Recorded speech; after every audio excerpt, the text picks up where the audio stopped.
I'm sure you have seen many modes of writing also already. So, by rhetorical modes of writing, in simple words, we mean different styles of writing. So, you have seen English writing paragraphs in subjects like biology, physics, and you must have also seen paragraphs written in subjects like literature, a short story maybe or a novel. And then in a different scenario, you must have seen paragraphs written in newspapers, in editorials, or in a news item. You might be able to recall that all these paragraphs that you read in these three different situations, those paragraphs somehow use a different writing style. Okay, for a biology paragraph, usually you find lot of technical language related to the discipline of biology, and you notice that the language the writer uses, it is kind of feelingless language. It doesn't have any sentiments. It is scientific sounding language, right?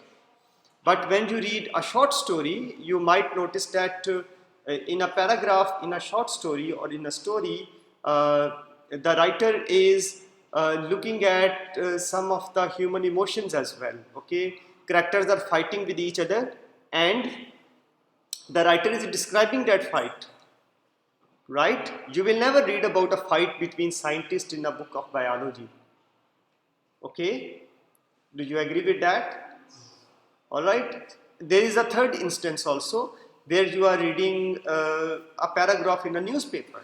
Again, you would observe that the writer in a newspaper usually try to report the things in a language which is very plain language, easily understandable, but at the same time the language of a report, because the writer is trying to stay objective. All right, so even if you are may not be aware of the technical differences, all these three modes of writing, still you recognize there is some difference among all these modes of writing. Now this difference is called rhetorical difference. Okay, so when we learn rhetorical modes of writing, we learn the types of writing. So when you begin your degree in any discipline at undergrad level, you should be aware of most of the kinds of writings, because depending upon the kind of course that you take, you will have to practice a different mode of writing. All right. So this is just the basics. But when you take your WRCM 102, an advanced course in writing and communication, then you will learn advanced form of writing style as well.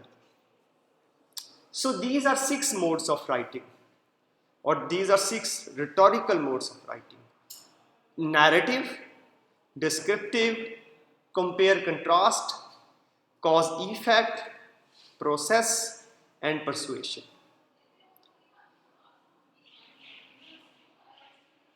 So for today, our goal is to learn just the narrative mode of writing.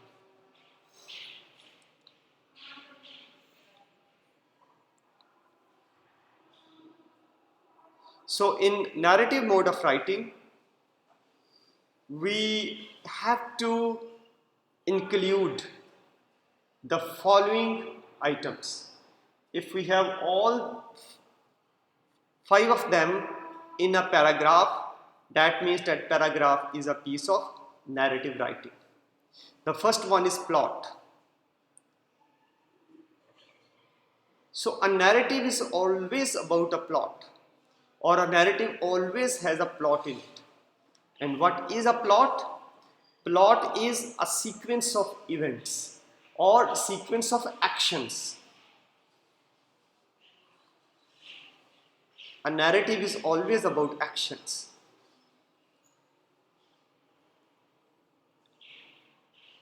And then a narrative should have a setting in it.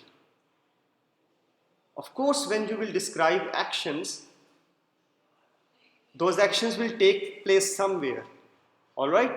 In a classroom, in a cricket ground, in a restaurant, okay, at a wedding ceremony, wherever, on road, in a mall, but there has to be some setting for those actions.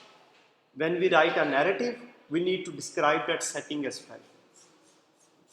Where is the action taking place, or where are the actions taking place? And then the third component of narrative writing is a character or characters. So, as I said in the case of plot, that a plot is sequence of actions. The question is, who performs those actions? And answer of that question is that characters perform those actions. So you need to have characters in a narrative as well. Who are characters? Characters could be human, they could be non-human as well. Characters could be things also. Sometimes characters could be plants. You might have a tree as a character, or you might have a star as a character. You might have a doll as a character. Okay? So the character is a thing or a person or an individual who performs action in a story. And then conflict. Conflict too is an important component of a story or of a narrative. Conflict of what kind? Usually a moral conflict. Where does it take place? In most of the cases, it might take place within the human being, within the character. So a character might have a moral conflict of the kind where there is a character in a narrative where the character has to choose between the call for duty and self-interest. Maybe the character is a policeman or policewoman, all right? And that policewoman or policeman gets an offer for some bribe, okay? But of course, the call for duty demands that the police officer should reject that offer for corruption. So there is a conflict within the character between self-interest and interest for the duty or interest of the duty. So you could have a character in a narrative who has to experience the conflict between corruption and honesty, and then accordingly the character might choose one course of action. Which course of action, that depends upon your narrative, okay? But this is an example of conflict. Sometimes the conflict could be real too, physical too. I'm sure you have read stories or watched movies about superheroes, okay? So superheroes are always in conflict with some alien maybe, okay, or some creation on some other planet, okay, maybe, or some creation which emerges out of any scientific experiment. So like imagination, imaginary. That definitely could be imaginary too. Of course, that could be imaginary too. The characters could be imagined creations too.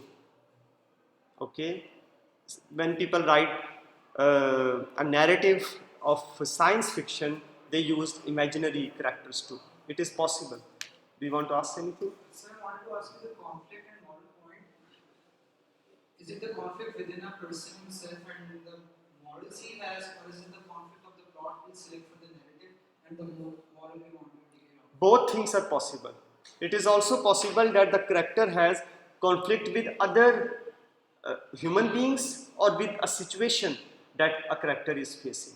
Okay, maybe the character is fighting against their circumstances, and the circumstances in that case, they become a kind of opponent. Okay, and the character is struggling against those circumstances, and in the story you can show how the character might eventually win over the circumstances and become a successful person. Okay, so there is a very famous novel, Great Expectations by Charles Dickens. Some of you might have heard about the story itself if you haven't read the whole novel. So the character is a child, his name is Pip, and that character is in constant conflict with his circumstances.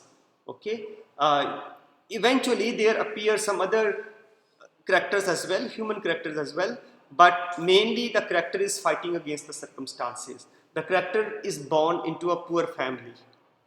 Okay, so he has to fight against the poverty constantly, but then eventually he becomes a rich person towards the end of the story. Okay, so it could be any kind of conflict, right? And finally, theme. You need to have a theme in a narrative. By theme, we mean what the story is about. Yes, it is about a character, but not exactly about the character. In fact, there should be a theme, and the character also is created according to that theme. So the theme could be, in the example of police women or policeman that I gave you, in that case, the theme could be corruption, or the theme could be honesty, or the theme could be patriotism. Okay, or the theme could be survival of human beings. Okay, so there should be a theme in a story or in a narrative that you write. Now, how would you write a narrative paragraph? Of course, your aim is to be able to write a paragraph of 100 to 200 words. So when you are going to write a narrative paragraph, basically you need to take down all these 5 words in your notebook, okay, or on a computer where you want to write, and then think for each one of them what kind of plot you want, what action you want in your story, and then what kind of setting you want. Do you want to write about a classroom setting? You want to write about a football match setting, or you want to write about a setting of a mall? You have to pick that, and then you have to think of the character. It could be totally imagined character, or it could be a real character. It is totally up to you. And then you have to think of the conflict. What conflict the character will experience? And finally, then the theme. Now, this is not the order that you have to necessarily follow, but you have to include all these things. You might be able to think of the theme right in the beginning. You might like to write about education. You already might have decided that. Absolutely fine. But then you need to think of rest of the things accordingly. Okay?